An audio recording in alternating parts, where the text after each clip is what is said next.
So, dear students, a very good morning to you all. So, from today, we are going to start with the next chapter in geography, that is agriculture. So, before we delve deep into this chapter, first of all, I would like to provide you with the meaning of the term agriculture. कि बच्चों जो chapter हम शुरू करने जा रहे हैं उसका नाम जैसा कि आपने देखा कि एग्रीकल्चर है, तो हम एग्रीकल्चर की मीनिंग को सबसे पहले समझेंगे. So what you have been told here, agriculture is a primary activity. That is what you have been told here, that agriculture is a primary activity which produces most of the food that we consume. That agriculture is that kind of a primary activity. This is an activity in primary sector. So this is a primary activity that produces most of the food that we consume. कि agriculture से ही वो ज़्यादातर चीज़ें पैदा होती हैं खाने पीने की जिनको हम कंज्यूम करते हैं. यानी कि एग्रीकल्चर वो प्राइमरी एक्टिविटी है कि जो उन ज़्यादातर चीज़ों को प्रोड्यूस करता है जिनको हम खाते पीते हैं. पर साथ ही साथ आपको क्या बताया जा रहा है कि besides food grains it also produces raw materials for various industries. कि बहुत सारी इंडस्ट्रीज के लिए एग्रीकल्चर से हमें रॉ मटेरियल भी मिलता है. कि जैसे जूट इंडस्ट्री हो गई तो उसके लिए जिस जूट की रिक्वायरमेंट होती है वो हमें एग्रीकल्चर से मिलता है. तो इस तरीके से एग्रीकल्चर बहुत सारी इंडस्ट्रीज को भी सपोर्ट करता है. कि फूड ग्रेन्स तो हमें मिलता ही है, बट बिसाइड्स यानी कि साथ ही साथ फूड्स के साथ ही साथ हमें रॉ मटेरियल्स भी मिलते हैं जो इंडस्ट्रीज के काम आते हैं. फिर आगे आप देख रहे हैं कि some agricultural products like tea, coffee, spices etcetera are also exported. कि कुछ एग्रीकल्चरल प्रोडक्ट्स जैसे टी, कॉफ़ी, स्पाइसेस वगैरह ये एक्सपोर्ट भी किए जाते हैं. तो इन डिटेल्स को आप आगे चल करके देखेंगे, लेकिन मेरे ख्याल से एग्रीकल्चर टर्म की मीनिंग आपको क्लियर हो गई होगी. तो स्टूडेंट्स, इसमें मैंने पूरे चैप्टर को कवर किया है बहुत अच्छी तरीके से, लेकिन केवल उन पॉइंट्स को, उन लाइंस को हटा दिया है जो आपके रिक्वायरमेंट की नहीं है, और बाकी हर एक इंपॉर्टेंट टॉपिक को इसमें टेकअप किया. Now we are going to take up the next topic, that is types of farming. So here children we would come to know the variety of farming. कि फार्मिंग कितने तरीके की होती है इस बात को हम जानेंगे. तो यहाँ पे आपको क्या बताया जा रहा है कि agriculture is an age old economic activity in our country. कि हमारी कंट्री में एग्रीकल्चर जो है वो एक युगों पुरानी इकोनॉमिक एक्टिविटी है. युगों युगों से, काफ़ी लंबे टाइम से हम एग्रीकल्चर करते चले आ रहे हैं, और ये एक इकोनॉमिक एक्टिविटी का फॉर्म बहुत पुराने ज़माने से रहा है. फिर आगे आप देखिए क्या कहा जा रहा है कि over these years cultivation methods have change significantly. कि आपने ये भी देखा होगा कि इतने सारे सालों में कल्टीवेशन मेथड्स काफ़ी चेंज हुए हैं. कि कोई ज़माना था जिस समय बैलों और हल से खेती की जाती थी, लेकिन आज के टाइम में आप देखेंगे तो ट्रैक्टर वगैरह का इस्तेमाल किया जाता है. किसी टाइम में आप देखते थे कि मैनुअल फसलों की हार्वेस्टिंग की जाती थी. खेतों में जो है वो नौकर बैठ करके और फसलों को काटते थे. आज के टाइम में आप कंबाइन वगैरह जैसी मशीनें देखते हैं कि जिनके द्वारा हार्वेस्टिंग का काम किया जाता है. इसी तरीके से बुआई वगैरह के लिए भी आज के टाइम में मशीनें इस्तेमाल की जाती हैं. तो इस तरीके से हम ये देख सकते हैं कि कल्टीवेशन मेथड काफ़ी चेंज हुए हैं इतने सारे सालों में, depending upon the characteristic of physical environment. तो यहाँ पे बताया जा रहा है कि characteristic of physical environment. Physical environment का मतलब कि हमारे चारों तरफ जो भी चीज़ें मौजूद हैं वो फिजिकल एनवायरनमेंट का पार्ट है. चाहे वो सॉइल हो, चाहे वो एटमॉस्फेयर हो, चाहे जो भी चीज़ें हों, वो फिजिकल एनवायरनमेंट का पार्ट हैं. तो फिजिकल एनवायरनमेंट के ऊपर डिपेंड करते हुए हमारे एग्रीकल्चरल मेथड्स जो हैं वो चेंज हुए हैं. कि जो है अगर सॉइल टाइप इस तरीके का है तो इस तरीके के एग्रीकल्चरल मेथड्स यूज होंगे. सॉइल टाइप अगर ऐसा है, मॉनसून अगर ऐसा है, तो इस तरीके के कल्टीवेशन मेथड्स यूज किए जाएंगे. तो फिजिकल एनवायरनमेंट के ऊपर भी डिपेंड करते हुए हमारे कल्टीवेशन मेथड्स चेंज हुए हैं. उसके साथ ही साथ technological know how. Technological know how का मतलब कि हम जितना टेक्नोलॉजिकली एडवांस हुए हैं वैसे वैसे हमारे कल्टीवेशन मेथड चेंज हुए हैं. कि जैसे जैसे हम मशीनरी बेस्ड होते गए हैं, जैसे जैसे हमने मशीनों को ज़्यादा अच्छी तरीके से चलाना सीखा है, वैसे वैसे हमारी खेती भी मशीनीकृत हो गई है, हमारी खेती भी मैकेनाइज्ड हो गई है.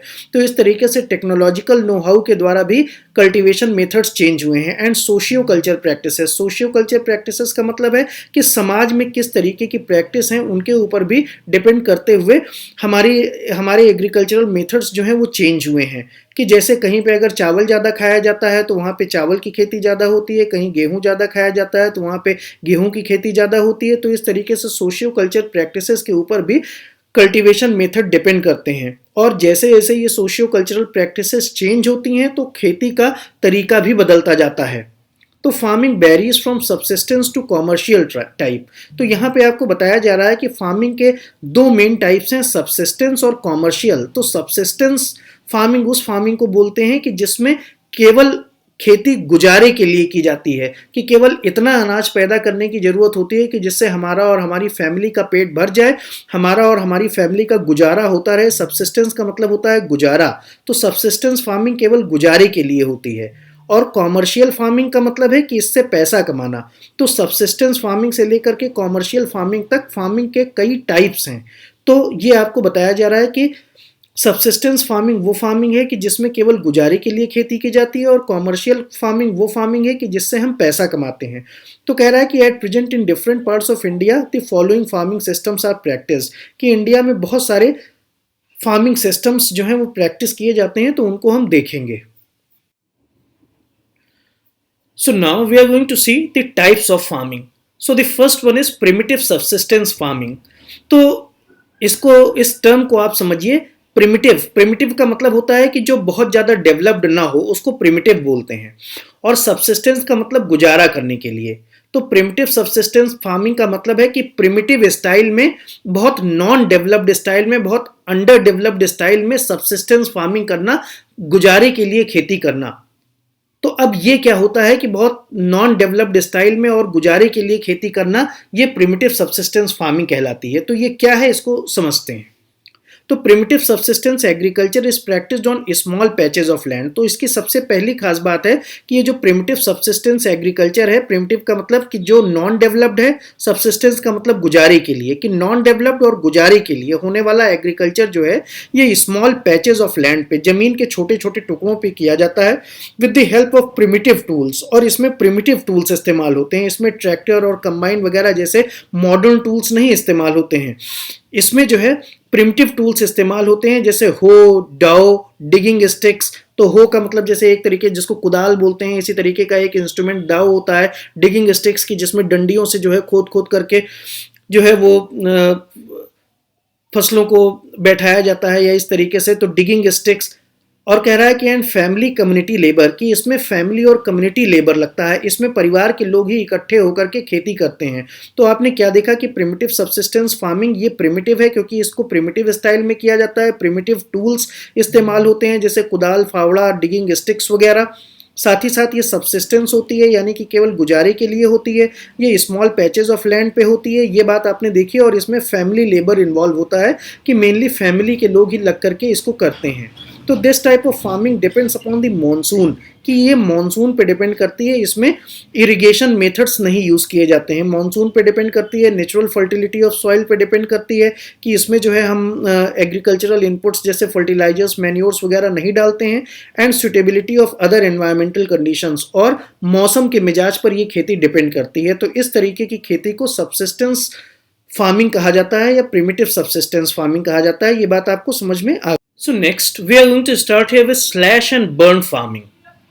So children, here I would like to tell you that slash and burn farming is a kind of primitive subsistence agriculture. ये प्रिमिटिव सब्सिस्टेंस एग्रीकल्चर का ही एक फॉर्म है, स्लैश एंड बर्न एग्रीकल्चर। तो स्लैश एंड बर्न एग्रीकल्चर में क्या होता है, देखिए कि farmers clear a patch of land. Slash का मतलब काटना, कि फार्मर्स जो है वो काट करके क्लियर कर देते हैं एक पैच ऑफ लैंड की। एक पैच ऑफ लैंड पे जो कुछ भी नेचुरल वेजिटेशंस लगी हुई हैं, जो कुछ भी पेड़ पौधे लगे हुए हैं, उनको काट करके और जमीन को क्लियर कर लिया जाता है। And produce cereals and other food crops to sustain their family. तो इसमें इस तरीके से जमीन को क्लियर करके और उसके ऊपर सीरियल्स वगैरह उगाए जाते हैं। When the soil fertility decreases, और जब soil fertility decrease हो जाती है तो farmers shift and clear a fresh patch of land for cultivation, कि जब fertility decrease हो जाती है तो उस patch of land को छोड़ दिया जाता है और farmers दूसरी पैच ऑफ लैंड पे यही करते हैं, वहां पे भी उसको वो स्लैश करते हैं, और कई बार स्लैश करने के बाद जो भी स्टब्स वगैरह बच जाते हैं, जो भी उसकी ठूंठ वगैरह बच जाती है पीछे, उसको जला दिया जाता है। तो इस तरीके से वो लैंड क्लियर हो जाती है, इसलिए इसको स्लैश एंड बर्न एग्रीकल्चर कहते हैं। और जैसा कि मैंने आपको पहले ही बताया कि ये प्रिमिटिव सब्सिस्टेंस एग्रीकल्चर का एक फॉर्म है कि इसमें एक पीस ऑफ लैंड को क्लियर कर लिया जाता है, उसका कुछ टाइम तक इस्तेमाल किया जाता है सीरियल्स वगैरह बोने के लिए, और जैसे जैसे फर्टिलिटी डिक्रीज होती है फार्मर्स उसको छोड़ देते हैं और यही काम वो एक नए पैच ऑफ लैंड पे करते हैं। तो ये जो स्लैश एंड बर्न एग्रीकल्चर है, इसको कुछ इलाकों में झूमिंग का भी नाम दिया जाता है। It is jhuming in north eastern states like Assam, Meghalaya, Mizoram and Nagaland. यहाँ पर इन इलाकों में आसाम, मेघालय, मिजोरम और नागालैंड में इस स्लैश एंड बर्न एग्रीकल्चर को झूमिंग कहा जाता है, जबकि इसको पेमलाऊ बोला जाता है मणिपुर में इसको दीपा बोला जाता है बस्तर डिस्ट्रिक्ट में, और अंडमान एंड निकोबार आइलैंड्स में। तो इस तरीके से ये स्लैश एंड बर्न एग्रीकल्चर जो कि इंग्लिश टर्म है, इसके कई लोकल नेम्स भी हैं। जैसा कि आपने देखा कि आसाम, मेघालय, मिजोरम, नागालैंड में इसे झूमिंग कहा जाता है, उसी तरीके से इसे मणिपुर में पेमलाऊ बोला जाता है, उसी तरीके से इसे बस्तर में दीपा बोला जाता है, इसी के साथ साथ अंडमान और निकोबार वगैरह में भी इसे दीपा बोला जाता है। तो ये इसके अलग अलग नेम्स हैं। Heading is other names for jhuming. So children, here I would like to tell you that this kind of jhuming agriculture practice, or that is slash and burn agriculture practice that you have read about in India, is practiced not only in India but also in other parts of the world। कि इसको दुनिया के दूसरे भागों में भी इसकी practice की जाती है। झूमिंग या स्लैश एंड बर्न एग्रीकल्चर की प्रैक्टिस दुनिया के दूसरे भागों में भी की जाती है। तो दुनिया के अलग अलग भागों में इनके क्या नेम्स हैं उनको हम यहाँ पे देखेंगे। तो ये थोड़ा सा मैंने चैप्टर के कंटेंट को यहाँ पे दूसरे तरीके से रिप्रेजेंट किया है कि ये आपको अच्छे से समझ में आ जाए। तो the slash and burn agriculture is known as milpa in Mexico. Mexico में इसे मिल्पा कहते हैं। मेक्सिको और सेंट्रल अमेरिका दोनों जगह इसे मेल्पा कहते हैं। इसे कोन्यूको बोलते हैं वेनेजुएला में, इसे रोका बोलते हैं ब्राजील में, इसे मेजोल या मजोले बोलते हैं सेंट्रल अफ्रीका में, और इसे लेडैंग बोलते हैं इंडोनेशिया में, जबकि इसे रे बोला जाता है वियतनाम में। तो ये आप याद कर लेंगे।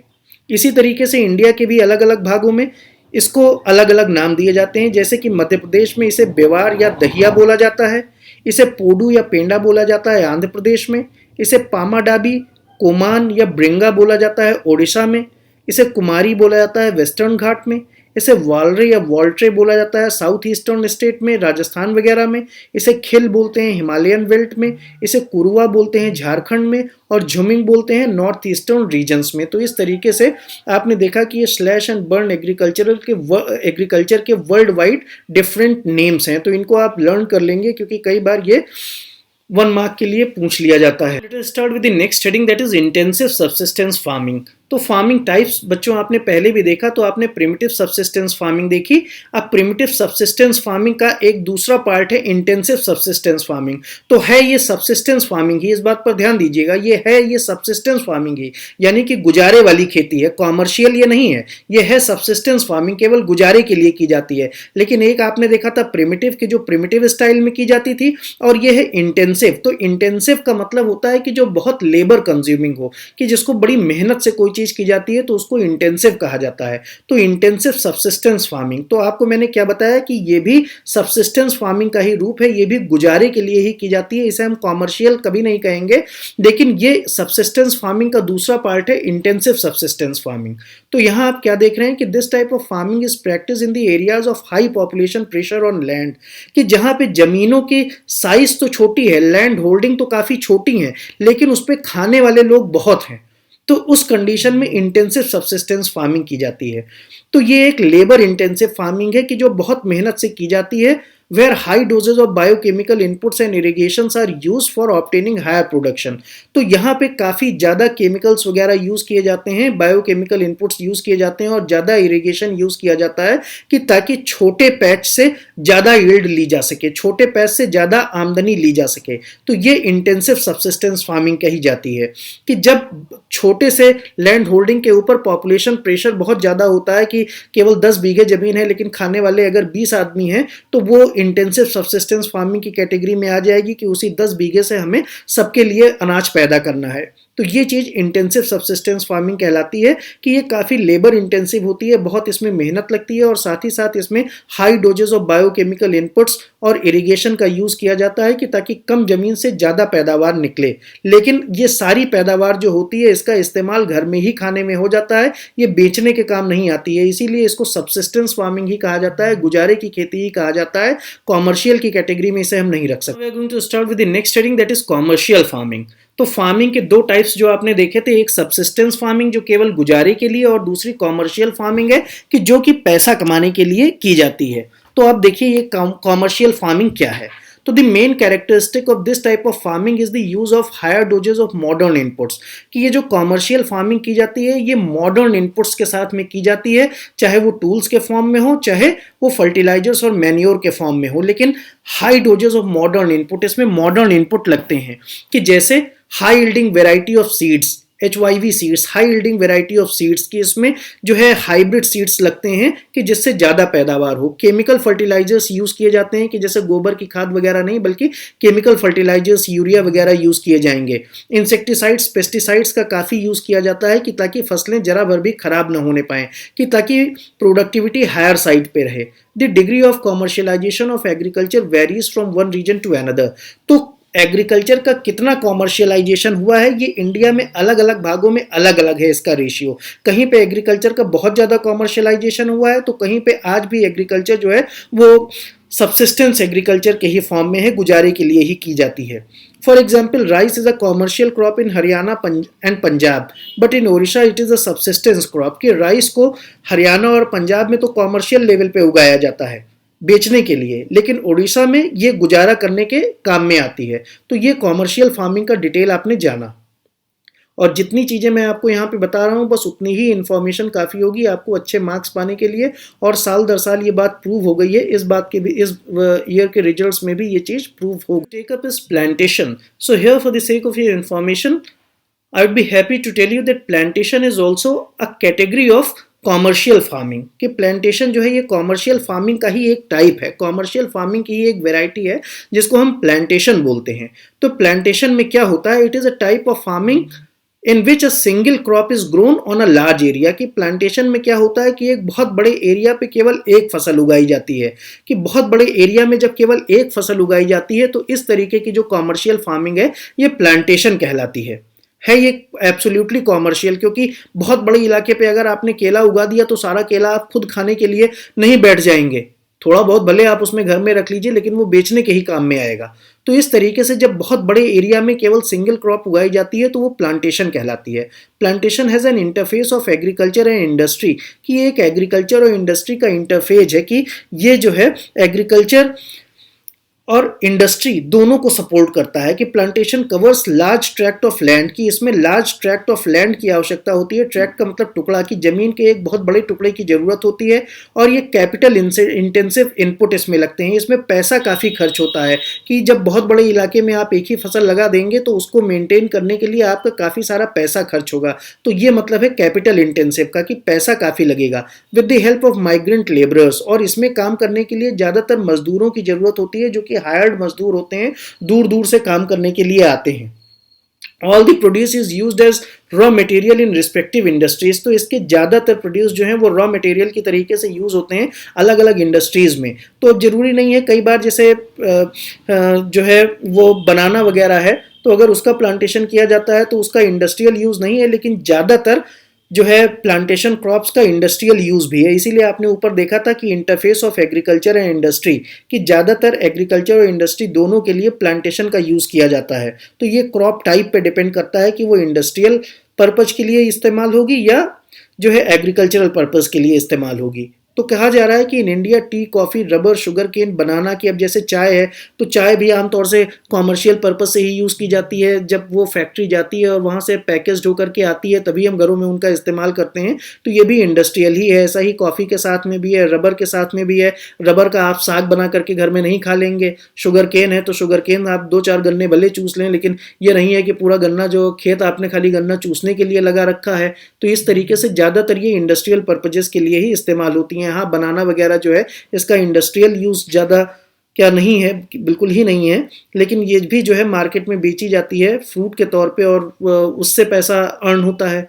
तो कह रहा है कि tea in Assam and North Bengal, coffee in Karnataka are some of the important plantation crop, कि आसाम और नॉर्थ बंगाल वगैरह में टी, इसी तरीके से कर्नाटका में कॉफ़ी, आपने उस चैप्टर में भी पढ़ा है इंग्लिश में। तो कह रहा है कि ये इंपॉर्टेंट प्लांटेशन क्रॉप्स हैं, और इनके लिए रिक्वायरमेंट क्या होती है कि well develop network of transport and communication, की इसके लिए ट्रांसपोर्ट और कम्युनिकेशन बहुत अच्छा होना चाहिए, और प्रोसेसिंग इंडस्ट्रीज और मार्केट नज़दीक में हो तो ज़्यादा अच्छा है। तो ये इसकी रिक्वायरमेंट्स हैं। तो ये बात आपको यहाँ तक समझ में आ गई होगी बच्चों।